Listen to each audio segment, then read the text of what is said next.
మాజీ మంత్రి Karumuri Nageswara Rao arrest. AP liquor రవాణా కుంభకోణం కేసులో అరెస్ట్ చేసింది ED. Sigma supply chain solutions కంపెనీని ముందుంచి తెర వెనుక కొందరు నేతలకు చెందిన కంపెనీలకు సబ్ కాంట్రాక్టులు కట్టబెట్టినట్టుగా అభియోగం వచ్చింది. ఇదే కేసులో కారుమూరి కుమారుడు సునీల్ కూడా జూన్ 18న అరెస్ట్ అయ్యారు. గతంలోనే అరెస్ట్ అయ్యారు వాసుదేవరెడ్డి, రాజ్ కేశిరెడ్డి.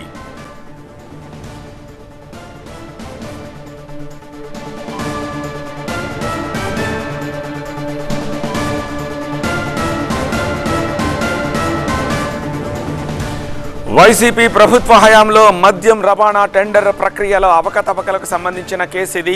పాత విధానాన్ని పక్కన పెట్టి ఒక సిండికేట్కు అనుకూలంగా ఉండేలా ట్రాన్స్పోర్ట్ విధానాన్ని తీసుకొచ్చారంటోంది ఈడీ. కొన్ని సంస్థలకు ప్రయోజనం చేకూర్చేలా టెండర్ షరతులను రూపొందించారని ఆరోపణలున్నాయి.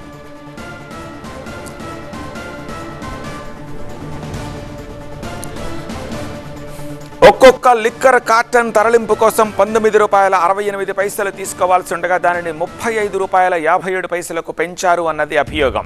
ఈ అక్రమాల వల్ల ప్రభుత్వ ఖజానాకు దాదాపు 195 కోట్ల మేర లాస్ వచ్చిందని తేల్చింది ఈడీ. ఇదే కేసులో కారుమూరి కుమారుడు సునీల్ జూన్ 18న అరెస్ట్ అయ్యారు.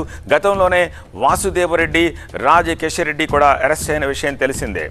జూన్ 11న రాజ్ కేశిరెడ్డి, వాసుదేవరెడ్డి ఇళ్లలో తనిఖీలు చేశారు ఈడీ అధికారులు. వాళ్ళ దగ్గర నుంచి 94 లక్షల ఖరీదైన వాచీలు, లెక్కాపత్రాలు లేని నగదు, ఆస్తి డాక్యుమెంట్లు సీజ్ చేశారు.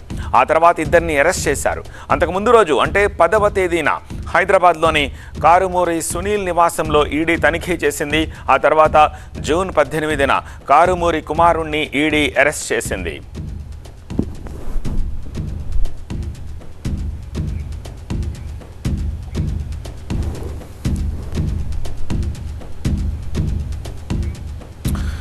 లేటెస్ట్ అప్డేట్స్ అందించేందుకు విజయవాడ నుంచి మా ప్రతినిధి వసంత్, అలాగే హైదరాబాద్ నుంచి మా ప్రతినిధి రంజిత్ ఇద్దరు కూడా లైవ్లో సిద్ధంగా ఉన్నారు. ఫస్ట్ ఆఫ్ ఆల్ వసంత్, మీ దగ్గరకు వస్తాను.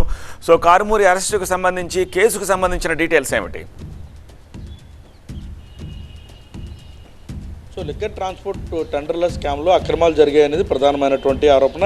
ఈ ఆరోపణలకు సంబంధించి గతంలో సిట్ కేసు నమోదు చేసింది. సిట్ కేసు నమోదు చేసిన తర్వాత ఈ కేసులో PMLA preventive of money laundering act కింద ఈడీ కేసు నమోదు చేసింది.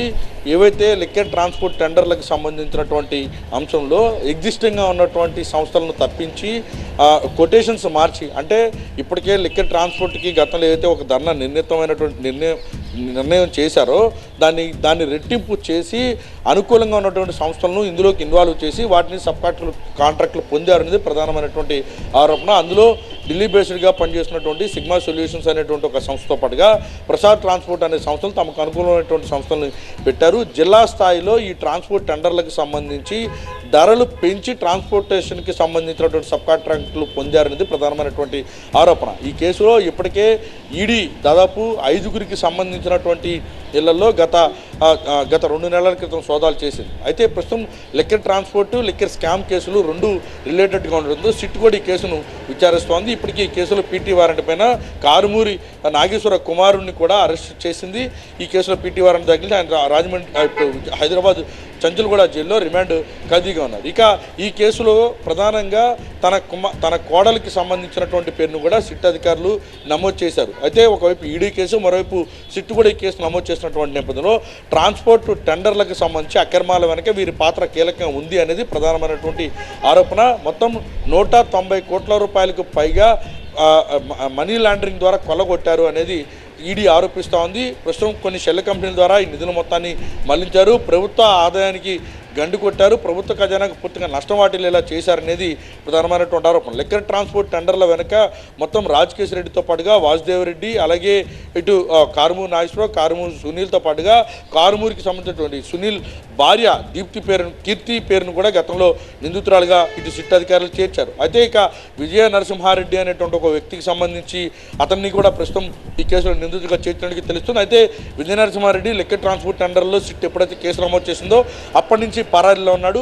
మొత్తం నిబంధనలు తమకు అనుకూలంగా మార్చుకొని ఈ ట్రాన్స్పోర్ట్ టెండర్లో అక్రమాలకు పాల్పడ్డారనేది ప్రధానమైనటువంటి ఆరోపణ. ప్రస్తుతం ఈ కేసులోనే కారుమూరి నాగేశ్వరరావుని అరెస్ట్ చేశారు. ప్రస్తుతం సిగ్మా సొల్యూషన్స్తో పాటుగా ప్రసాద్ ట్రాన్స్పోర్ట్కి సంబంధించిన 2 సంస్థల పాత్ర ఉన్నట్టుగా తెలిసారు. ఆ సంస్థల ద్వారానే వీరంతా నిధులు పక్కదారి మళ్లించారు, ప్రభుత్వ ఆదాయానికి గండి కొట్టారనేది ఈడీ ఆరోపిస్తోంది.